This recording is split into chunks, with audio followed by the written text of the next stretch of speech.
Irmãos, estamos aqui na conferência Educação e Evangelho. Eu sou Fernando, membro da Primeira Igreja Presbiteriana em Samambaia. Estamos aqui com o Dr. Carlos Ulloa. No primeiro momento ele fará uma breve apresentação. Gostaria que o senhor se apresentasse, falasse da sua formação, de onde o senhor vem. Eu sou pastor Carlos Henrique Queiroz Ulloa, pastor da Igreja Presbiteriana do Brasil. Pastoreio atualmente a Igreja Presbiteriana Filadélfia, em Santo Antônio do Descoberto, Goiás, que é em torno do Distrito Federal.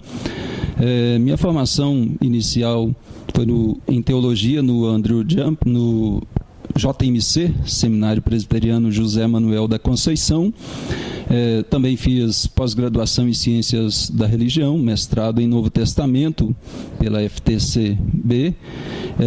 Também fiz doutorado pelo Andrew Jump, doutorado em Ministério, na área pastoral, com foco em pregação, em missiologia, né, e plantação de igrejas.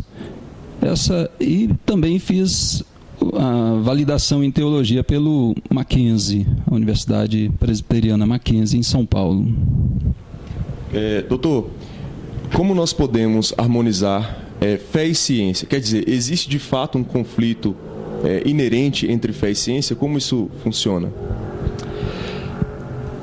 Para muitos existe um conflito por causa da questão histórica, né? Alguns fatos históricos, né, levaram, né, as pessoas a acreditarem que ciência e fé são incompatíveis, são contraditórios, quando na realidade não há essa incompatibilidade. A ciência, por exemplo, ela precisa da fé em alguns momentos para lançar os seus fundamentos, para poder se desenvolver, para chegar aonde ela chegou. A ciência carece da fé, ela não é pautada apenas na razão, na lógica, tá? Só que a fé não acompanha a ciência e não permite a ciência ir muito adiante, né? Porque ela tem o pressuposto da autonomia da razão humana. No entanto, a fé também não é ilógica, ela não é apenas sem razão, ela também lança a mão da razão. A minha fé, ela tem fundamentos também racionais, embora a razão não acompanhe a fé além dos seus limites, porque a razão acompanha a fé até um determinado ponto. Então, não há de fato uma contradição entre ciência e fé, né?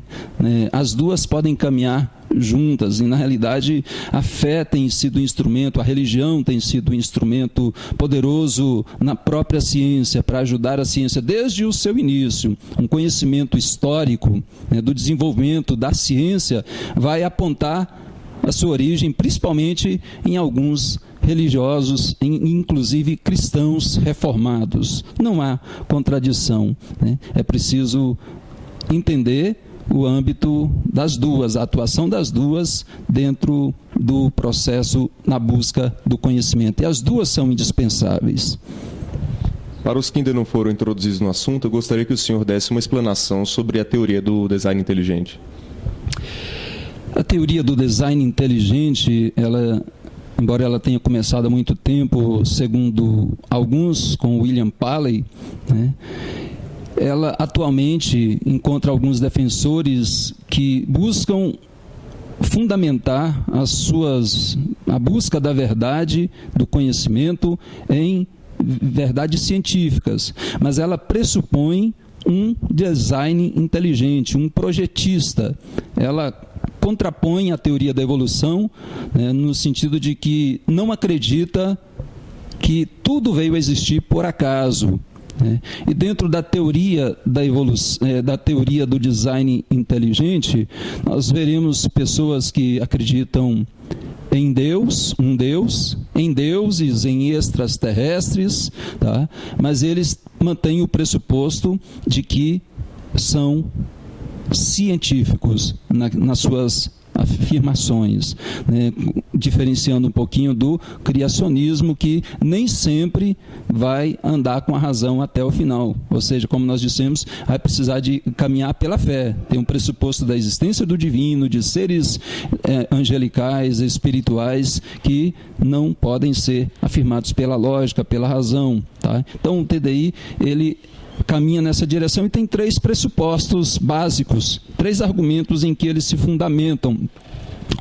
A complexidade irredutível, né, é um primeiro argumento em que os cientistas da teoria do design inteligente acreditam que há mecanismos no organismo humano que são tão complexos, irredutivelmente complexos, a ponto de que o organismo não funcionaria numa forma mais simplificada. Ele precisa de todos esses agindo simultaneamente, em conjunto, né? Se um viesse primeiro, seria impossível daquele ser, daquele organismo sobreviver. Então, essa teoria é defendida por Michael Behe, por exemplo, né, na Caixa Preta de Darwin, o seu livro. Também o segundo argumento é da complexidade da especificada, ou seja, tudo é tão complexo no universo e no surgimento, na vida que nós temos, a ponto de ser impossível tudo isso originasse por acaso, sem que houvesse um interventor, um projetista, um design inteligente. E o terceiro argumento usado é do princípio antrópico. O princípio antrópico observa o universo e tudo que nele foi criado, né, favorecendo a vida, principalmente no sistema solar. O Sol e todos os planetas, a Terra, a Lua estão colocados numa posição tão perfeita e tão única que, se a Terra ou o Sol estivessem um mais distante do que o outro, seria impossível haver vida, ou pelo menos muitas das vidas que nós temos, espécies que nós temos, seriam extintas, isso dependendo da distanciação, né, do universo, ou seja, tudo foi bem organizado para que houvesse vida em nosso planeta e não em outros lugares do universo. Então, a teoria do design inteligente, ela tem essa intenção. Agora, em relação à teoria da evolução darwinista ou neodarwinista, ela de alguma forma influencia a educação brasileira, e como ela influencia, se é que influencia? Influencia totalmente, né, porque ela coloca a teoria evolucionista no sistema educacional brasileiro, é colocado como um eixo, né, um eixo unificador das demais disciplinas que tratam do assunto, biologia, ciências, história, química, física, na realidade, geografia, elas estão sempre interrelacionadas e o eixo unificador é a teoria da evolução. E a teoria da evolução, ela tem um princípio materialista, né? Ela, de fato, vai influenciar tudo.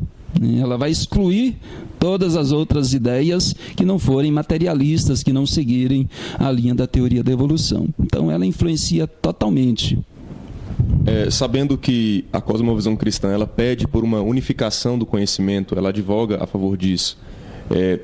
A evolução darwinista, ela tenta destruir essa unidade e tenta reduzir a moral e a religião a assuntos que não sejam racionais, expressos de forma cognitiva, ou não tem absolutamente nada a ver isso? Tem sim.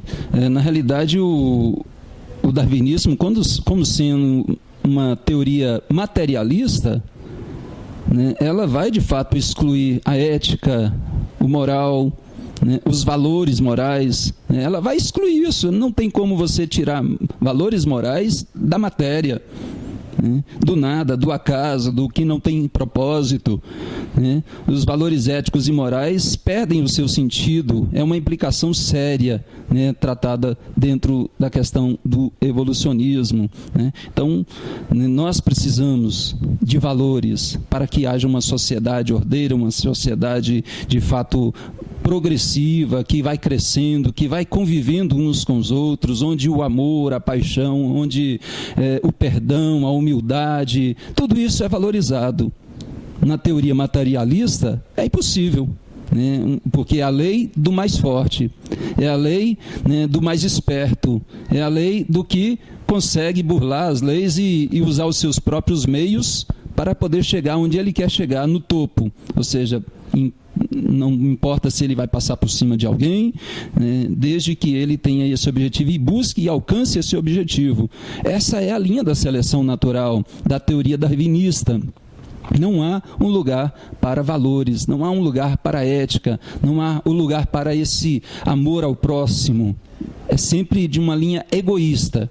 Eu busco viver, eu busco tentar sobreviver a qualquer custo, porque senão eu serei extinto, tá? Senão eu não vou conseguir alcançar. Então, se eu sou um ladrão e busco alcançar pelos meus meios, né, o meu objetivo de enriquecer e ficar lá em cima e ter o conforto e a comodidade que o dinheiro pode me dar, né, então a teoria da evolucionista ampara, né, ou seja, o valor ético, o valor moral não faz sentido, né, de eu querer manter-me numa condição de subjugado, né, de inferior, né, de miserável, de pobre, né, porque eu tenho valores morais, eu tenho valores éticos e eu não posso usar mecanismos animalescos para poder conseguir. Então, a teoria evolucionista, ela diz que você não tem esses limites morais éticos, né?